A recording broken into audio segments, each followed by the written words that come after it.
senam ir jaunam.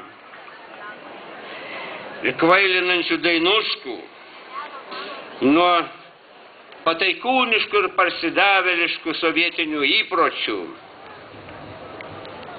nuo kinkų drebėjimo labai priklausomi, kai reikia ginti apiplėštų tremtinių ir tiesiog paprastų indėlininkų teises, nes jų visi indėliai pavogti ir žinom, kur sėdi vagis. Kai reikia reikalauti Rusijos kompensacijų, kad ir vien už sausio 13-osios žudynės, o pasaulis dar labai gerai prisimena, visi pritartų, bet kinkos dreba. Nepasiryžo, nei vyriausybė, net Seime rezoliucija buvo užblokuota valdančiųjų pastangomis. Esam priklausomi, kai reiktų pasakyti tvirtą ne Baltijos vamzdžiui su Gazpromo karo laivyno patrulių perspektyva, nes ir tai gali būti padaryta. Ir niekas neišdrįs išvaryti to naujai atsiradusio karo laivyno iš Baltijos jūros. Žinoma, turim pasakyti ne ir Černobyliui Vištyčio ežere, kuriuo jau pradėjo grasinti. Reikėjo pasakyti tvirtą ne, kai Baltarusijos KGB šmeižė pulkininko Vytauto Pociūno atminimą. Deja, vyriausybės vadovas tada pasakė, mes pasitikim jūsų KGB purvais. O valdžia stengiasi net užtrinti tyrimą. Todėl dabar sudaryta visuomeninė komisija. Nepalikti to dalyko,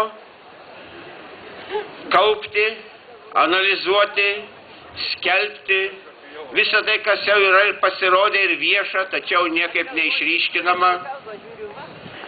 Gal žinote, gal ne, galiu pakartoti, kad tai Sąjūdžio iniciatyva. Komisija sudaro, į ją įeina 4 žymus teisininkai, 2 seni sąjungininkai, Kazimieras Motieka ir Isakas Kaganas, dabartinis Seimo narys Kęstutis Šilinskas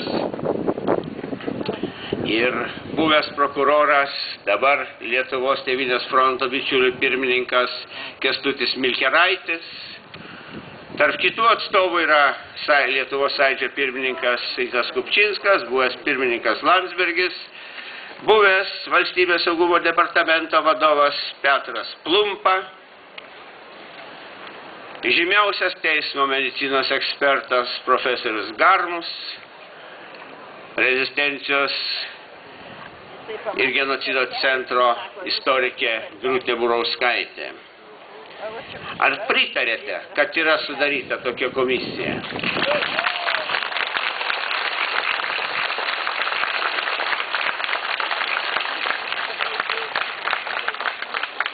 Mes tikrai pasiryžę dirbti ir neleisti, kad tas baisus įvykis būtų užtrintas ir numarintas. Vytauto Pociūno žiaurią mirtį kartu su Baltijos kelio sukaktimi minėsim rugpjūčio 22 dieną. Baltijos kelio išvakarėse, 18 valandą Vilniuje Kalnų parke.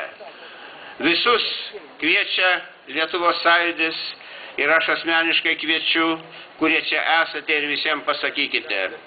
Tegu būna mūsų daug jauni bardai dainos partizanų dainas, kalbėsim viską, kaip reikia tiesiai šviesiai. Atvykite.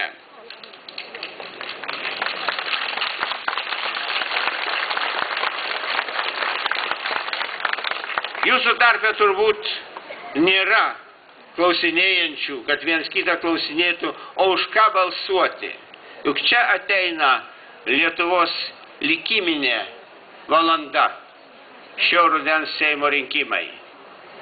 Vienas iš vadų jau paskelbė, paimam valdžią ir išmušam Lietuvą iš Europos Sąjungos. Pasakom, kad nevykdysim sutarties dėl Ignalinos.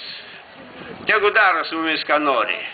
Žinoma, yra broliška ranka, kuri visada padės. Ir sumokės milijardus.